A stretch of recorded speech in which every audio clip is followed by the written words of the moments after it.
उत्तराखंड मुक्त विश्वविद्यालय के सामुदायिक रेडियो हेलो हल्द्वानी में आपका स्वागत है। आप इसे 91.2 मेगाहर्ट्ज के फ्रीक्वेंसी रेडियो तरंग पर सुन सकते हैं। मैं मंगलम आप लोगों से मुखातिब हूँ। आज का विषय है हिंदी साहित्य इतिहास लेखन की परंपरा।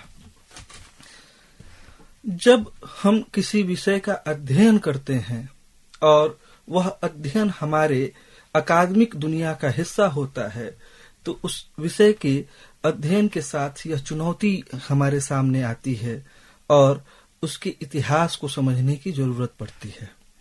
आप देखें, जब हिंदी साहित्य का अकादमिक अध्ययन शुरू हुआ काशी हिंदू विश्वविद्यालय से, तो यह बार बार यह आवश्यकता महसूस की गई कि हिंदी साहित्य की परंपरा को समझने के लिए साहित्य इतिहास की आवश्यकता है। और तदुपरांत कई विद्वानों ने यह प्रयास किया और उस प्रयास के फलस्वरूप हमारे सामने हिंदी साहित्य इतिहास की एक मुकम्मल परंपरा सामने आती है। आप देखेंगे कि जब हिंदी साहित्य का इतिहास लिखा जा रहा था, तो आचार्य शुक्ल ने अपने हिंदी साहित्य इतिहास में साहित्य के इतिहास को परिभाषित करते हुए एक वो परिभाषा देते हैं। वो परिभाषा बहुत चर्चित है। वो परिभाषा है, जबकि प्रत्येक देश का साहित्य वहां की जनता की चित्तवृत्ति का संचित प्रतिबिंब होता है, तब यह निश्चित होता है कि जनता की चित्तवृत्ति के परिवर्तन के साथ साथ साहित्य के स्वरूप में भी परिवर्तन होता चला जाता है। आदि से अंत तक इन्हीं चित्तवृत्तियों की परंपरा को परखते हुए साहित्य परंपरा के साथ उनका सामंजस्य दिखाना ही साहित्य का इतिहास कहलाता है। जनता की चित्तवृत्ति बहुत कुछ राजनैतिक, सामाजिक, सांप्रदायिक तथा धार्मिक परिस्थितियों के अनुसार होती है। अतः कारण स्वरूप इन परिस्थितियों का किंचित दिग्दर्शन भी साथ साथ आवश्यक होता है। अर्थात साहित्य का इतिहास न सिर्फ एक साहित्यिक कार्य है, बल्कि उसके साथ साथ उस परंपरा को समझने की, उस समाज को समझने की और उस समाज में निहित सांप्रदायिक और धार्मिक परिस्थितियां, राजनीतिक परिस्थितियों आदि को समझने की एक बड़ी कड़ी होती है। आप देखें कि जब इस तरह की बातचीत होती है, तो आचार्य शुक्ल ही कहते हैं अपने इतिहास में, हिंदी की उच्च शिक्षा का विधान हुआ, तब से उसके साहित्य के विचार श्रृंखलाबद्ध इतिहास की आवश्यकता का अनुभव छात्र और अध्यापक दोनों कर रहे थे।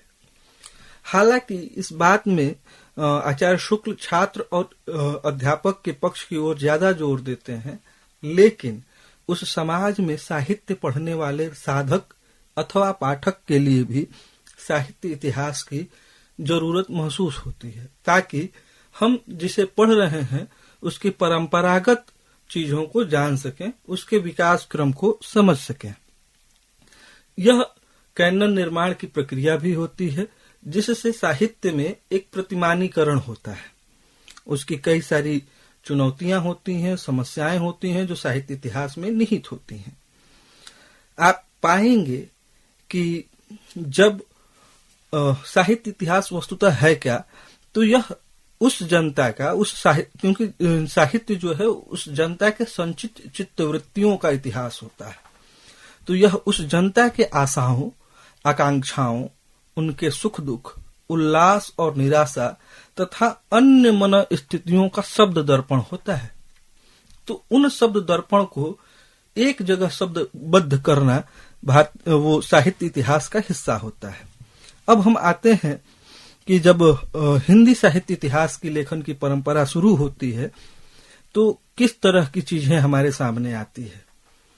तो हिंदी में जो हिंदी साहित्य इतिहास की पहली परंपरा विकसित होती है, पहली चीज हिंदी साहित्य इतिहास की कोई चीज आती है सामने, वह पहला प्रयास है, वो फ्रेंच भाषा में संभव होता है और इसे संभव बनाते हैं गार्सा द तासी। यह इतिहास सबसे पहले फ्रेंच भाषा में लिखा गया, जिसका नाम था इस्तेवार दला लित्योत्तर इंदुई हिंदुस्तानी। यह 2 भागों में प्रकाशित हुआ था, जिसका पहला भाग 1839 में और दूसरा भाग 1847 में प्रकाशित हुआ था। यह सबसे पहल पेरिस में मुद्रित किया गया था और बाद में इसका एक तीसरा भाग भी प्रकाशित हुआ जो 1871 में प्रकाशित हुआ था। इस पुस्तक में गारसा दस्तासी ने 738 कवियों को शामिल किया, जिसमें 72 हिंदी के और शेष हिंदी के थे। बाद में डॉक्टर लक्ष्मी सागर वासरनेय ने तासी के इस ग्रंथ का अनुवाद किया और इसका शीर्षक दिया हिंदुई साहित्य का इतिहास, जो 1952 में प्रकाशित हुआ था। आप देखेंगे कि इस इतिहास में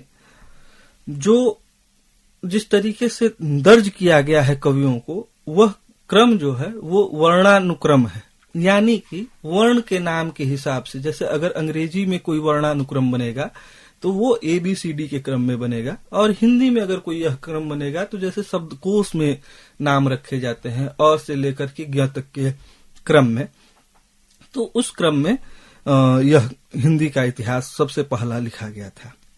इसके बाद हिंदी में जो सबसे पहला ग्रंथ लिखा गया इतिहास का, वो महेश दत्त शुक्ल का भाषा काव्य संग्रह था। इसके बाद और यह भाषा काव्य संग्रह जो है 1873 में नवल किशोर प्रेस लखनऊ से प्रकाशित हुआ था। इसके बाद एक और इतिहास लिखा गया, शिव सिंह सेंगर ने लिखा, जिसका नाम शिव सिंह सरोज था।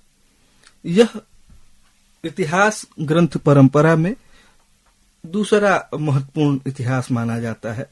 इसका प्रकाशन 1883 में हुआ था।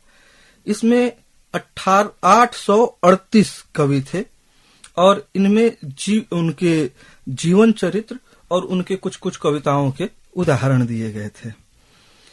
उसके बाद जो सबसे व्यवस्थित इतिहास माना जाता है, पहला व्यवस्थित इतिहास माना जाता है, वो 1888 में एशियाटिक सोसाइटी ऑफ बंगाल ने अपने पत्रिका के विशेषांक के रूप में निकाला, जिसके लेखक ग्रियर्सन महोदय थे, और उस किताब का नाम था the modern vernacular literature of Hindustan.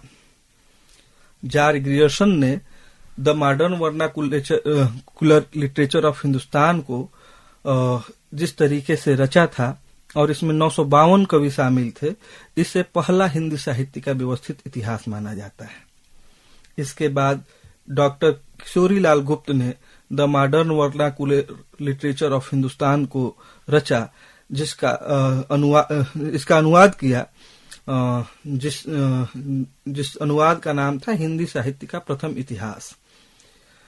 इसमें लेखकों को काल क्रमानुसार वर्गीकृत किया गया और प्रवृत्तियों को स्पष्ट किया गया, इसलिए इसे हिंदी साहित्य का पहला व्यवस्थित इतिहास माना जाता है। इस इतिहास ग्रंथ में एक कोशिश यह की गई कि सिर्फ कवियों को नहीं रखा गया, उनके साथ उनके काव्य की प्रवृत्तियों को भी एक जगह करने की कोशिश की गई। आगे आप आएंगे तो एक बेहद महत्वपूर्ण रचना हमारे सामने आती है, मिश्र बंधु विनोद, जिसे मिश्र बंधुओं ने लिखा। मिश्र बंधुओं यानी कि गणेश बिहारी मिश्र, श्याम बिहारी मिश्र और सुखदेव बिहारी मिश्र। यह 4 भागों में प्रकाशित हुआ। पहला 3 भाग का प्रकाशन 1913 में और चौथे भाग का प्रकाशन 1934 में हुआ। इसमें 4591 कवियों का जीवन वृत्त वर्णित है। हिंदी साहित्य इतिहास लेखन में जो सर्वाधिक महत्वपूर्ण और जिसकी प्रासंगिकता आज भी बनी हुई है, वह है हिंदी साहित्य का इतिहास, आचार्य शुक्ल के द्वारा लिखा गया। और इससे पहले के जो इतिहास थे, वह दरअसल आचार्य शुक्ल के इतिहास की पृष्ठभूमि निर्मित करते हैं। उनसे एक दृष्टि मिलती है। आचार्य शुक्ल मिश्र बंधुओं के इतिहास को भी अपने इतिहास में एक प्रस्थान बिंदु मानते हैं, वहां से वे एक आधार ग्रहण करते हैं। और उसके बाद जो सबसे पहले 1929 में हमारे सामने हिंदी साहित्य का व्यवस्थित और आज तक के लिए प्रासंगिक इतिहास हमारे सामने आता है, और उस इतिहास का नाम है हिंदी साहित्य का इतिहास।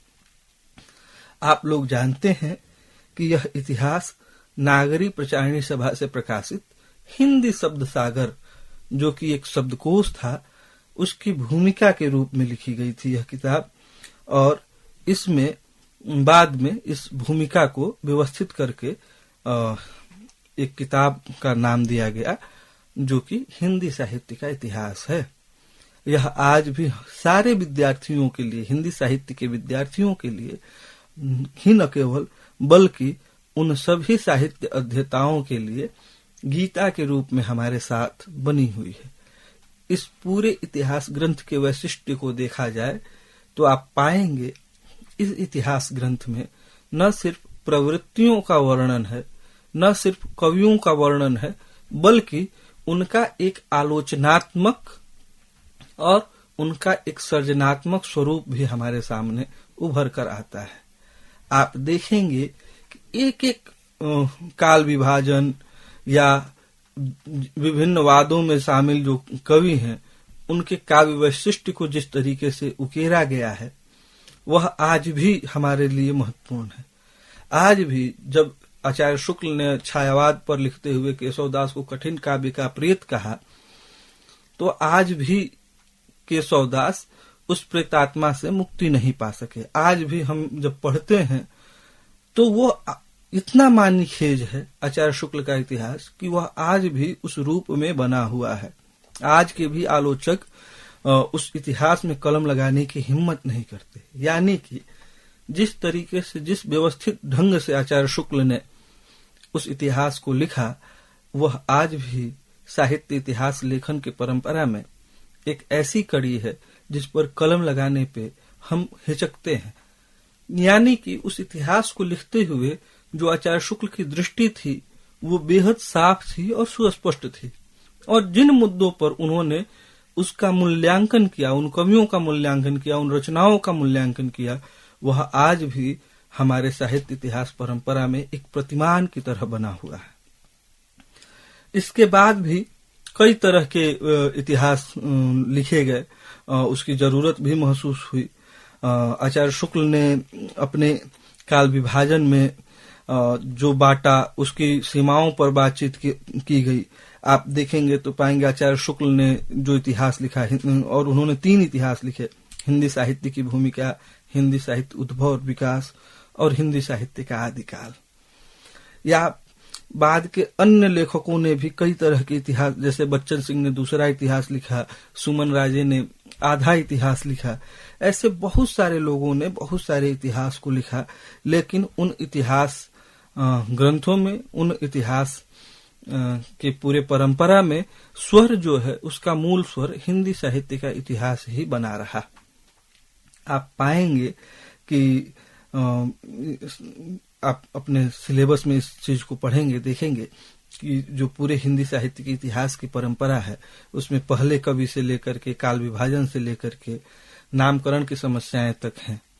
ये बाद में जब हम अगली बातचीत में आप लोगों से मुखातिब होंगे तो इस पर बातचीत करेंगे। लेकिन जो प्रयास गारसा दत्तासी ने किया था, मिश्र बंधु ने किया और महेश दत्त शुक्ल इत्यादि लोगों ने, महानुभावों ने किया, वह प्रयास आचार्य शुक्ल तक आते आते एक संपूर्ण आकार ग्रहण कर लेता है। बाद में जो भी इतिहास लिखे गए वह आचार्य शुक्ल के इतिहास की छाया में ही लिखे गए। तो यह एक परंपरा विकसित हुई हिंदी साहित्य को समझने के लिए, उसके इतिहास को समझने के लिए, उसके इतिहास लेखन की परंपरा को समझने के लिए, जिसका सबसे सबल और प्रमाणिक पक्ष हिंदी साहित्य का इतिहास है। उम्मीद है कि हम अगली बातचीत में इस इतिहास से जुड़े संबंधित जो इसके वैशिष्ट्य हैं और इसकी जो सीमाएं हैं उस पर बात करेंगे। आप लोगों ने सुना, बहुत बहुत धन्यवाद।